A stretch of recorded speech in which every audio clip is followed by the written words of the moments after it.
তো হ্যালো বন্ধুরা, এই দেখো সব সবজিগুলো আমি দুধ দিয়ে দিয়েছি।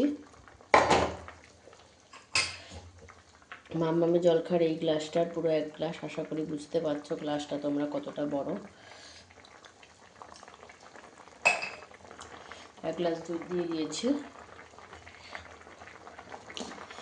আর সবজিগুলো সেদ্ধ হয়ে গেলে তারপরে আমি পোস্ত বাটাটা দেবো। তো চলো পোস্ত বাটা দেবো। এখন এই যে আইটেমগুলো বাকি আছে, এই যে পোস্ত বাটা, বড়ি ভাজা, উচ্ছে, বেগুন,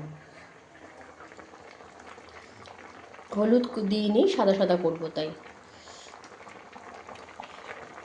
তো কেমন হচ্ছে অবশ্যই তোমরা জানিও কিন্তু। দেখো একেবারে পুরো শুকিয়েও ফেলবো না, একেবারে পুরো পাতলা টেলটেলেও রাখবো না। শুক্তো নিমন্ত্রণ বাড়িতে যেমন হয় এরকম বাড়িতেই এরকমই করবো। তো চলো টাটা বাই।